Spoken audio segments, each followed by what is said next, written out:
മുണ്ടക്കൈ ചൂരൽമല ഉരുൾപൊട്ടൽ ദുരന്തത്തിൽ നാശം നേരിട്ട കർഷകൻ ഇപ്പോൾ ഓഫീസുകൾ കയറി ഇറങ്ങുകയാണ്. 2 ഏക്കർ കൃഷിഭൂമിയിൽ അടിഞ്ഞുകൂടിയ മരങ്ങൾ മാറ്റി നൽകണമെന്ന ആവശ്യത്തോട് അധികാരികൾ മുഖം തിരിക്കുന്നു. അദ്ദേഹത്തിൻ്റെ പരാതിയാണ് കേട്ടോ. ചൂരൽമലയിലെ അണ്ണയ്യനാണ് ഇങ്ങനെ പരാതി കെട്ടുമായി ഓരോ ഓഫീസും കയറി ഇറങ്ങുന്നത്. അണ്ണയ്യൻ്റെ പുരയിടവും കൃഷിസ്ഥലവും തുടച്ചു നീക്കിയാണ് പുന്നപ്പുഴ ഗതിമാറി ഒഴുകിയത് ഈ മനുഷ്യൻ്റെ ദുസ്ഥിതിയിലേക്ക്. ചൂരൽമല മുണ്ടക്കൈ ഉരുൾപൊട്ടൽ ദുരന്തത്തിൽ ഏറ്റവും അധികം നാശനഷ്ടം സംഭവിച്ച ആളുകളിൽ ഒരാളാണ് അണ്ണയ്യൻ. ചൂരൽമല സ്വദേശിയാണ്. അദ്ദേഹത്തിൻ്റെ 2 ഏക്കർ തോട്ടം, 4 കടമുറി, ഒപ്പം തന്നെ വീടും നഷ്ടപ്പെടുന്ന അവസ്ഥയാണ് ഉണ്ടായത്.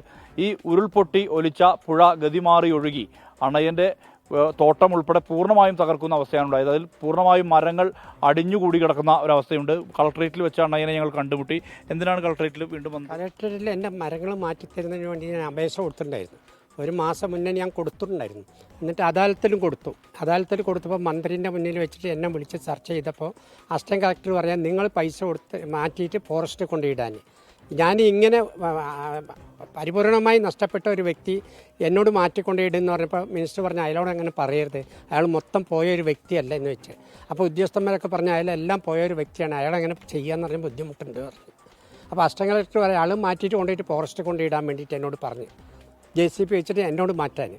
ഞാൻ പറഞ്ഞു അതിന് എന്നെ കൊണ്ട് പറ്റൂല എന്ന് പറഞ്ഞു. 2 ഏക്കർ തോട്ടം, ഒരു വീട്, 4 കടമുറി, വീട്ടിൽ കുറച്ച് കാപ്പിയുണ്ട്, കാപ്പിയും നഷ്ടപ്പെട്ടു. എല്ലാം നഷ്ടപ്പെട്ട ഒരു വ്യക്തിയാണ് ഞാൻ. വെള്ളാർമല വില്ലേജിൽ ഏറ്റവും നല്ലൊരു കൃഷിത്തോട്ടമായിരുന്നു എൻ്റെ. അത് പൂർണ്ണമായും നഷ്ടപ്പെട്ടിട്ട് ഞാൻ ഉദ്യോഗസ്ഥന്മാരുടെ ഇടയിൽ വരുമ്പോൾ എന്നെ എങ്ങനെയാണ് അങ്ങോട്ടും ഇങ്ങോട്ടും നടത്തുകയാണ് ചെയ്യുന്നത്. ഈ സഞ്ചിയിലുള്ളതൊക്കെ റെക്കോർഡുകളാണ്. ഓരോ പരാതികളും കൊടുത്തതിൻ്റെ റെക്കോർഡാണ് എൻ്റെ കയ്യിലുള്ളത്. എന്ത് പറഞ്ഞിട്ട് അവർ അംഗീകരിക്കുന്നില്ല. എത്രയും പെട്ടെന്ന് നിങ്ങളെല്ലാവരും സഹകരിച്ചിട്ട് ആ മരമൊന്നും അവിടെ നിന്ന് മാറ്റി അതൊരു കൃഷിയോഗ്യമാക്കാനുള്ള സൗകര്യം ചെയ്തു തരണമെന്നാണ് എനിക്ക് പറയാനുള്ളത്. നിരവധി തവണ നടന്നു, എന്നിട്ടും ഒരു അനുഭവപൂർവ്വമായ നടപടി ഉണ്ടാവുന്നില്ല. ഇല്ല, ഇപ്പോഴും കളക്ടറേറ്റിൽ നിന്നാണ് ഞാൻ ഇറങ്ങി വരുന്നത്. ഒരു നടപടി നമുക്ക് ഉണ്ടാകുന്നില്ല. എന്നോട് അങ്ങോട്ട് പോയി ഇങ്ങോട്ട് പോയി അവിടെ ചോദിക്കുക ഇവിടെ ചോദിക്കുന്നതാണ് പറയുന്നത്. നമ്മൾ ആരോടാ പറയുക? ഈ 65-ാമത്തെ വയസ്സിൽ ഞാൻ എങ്ങോട്ടൊക്കെ പോവുക? അതേപോലെ മൈക്രോ പ്ലാനിൽ കൊടുത്തതിൽ അതിലും എൻ്റെ പേരില്ല. പേരുണ്ട്, പക്ഷേ ഞാൻ എഴുതി കൊടുത്ത സാധനങ്ങളൊന്നും അതിൽ വന്നിട്ടില്ല. ഇന്നലെ കുറേ ആൾക്കാർക്ക് സാധനം കൊടുത്തു. ഞാൻ കുറച്ച് ആയുധങ്ങളാണ് അവർക്ക് ആവശ്യപ്പെട്ടത് അവിടെ ജോലി ചെയ്യാൻ വേണ്ടിയിട്ട്. എൻ്റെ പേര് അതിലില്ല. ഇന്ന് ഞാൻ അവിടേക്ക് മൈക്രോ പ്ലാനിൻ്റെ പ്ലാനിനെ ഉൾപ്പെടുത്താൻ വേണ്ടി ഞാൻ വന്നതാണ്. അപ്പോൾ അവിടെ നിന്ന് ഉദ്യോഗസ്ഥന്മാരെ എനിക്ക് കാണാൻ പറ്റിയിട്ടില്ല.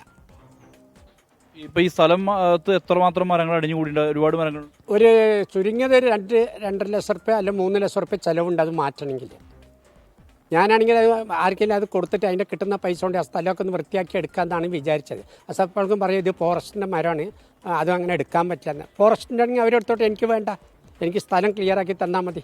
അവരെവിടെ കൊണ്ടുപോയിട്ട് എനിക്ക് സ്ഥലം ക്ലിയറാക്കി തരണം. 55 ബോഡി എടുത്ത സ്ഥലമാണ് അത്.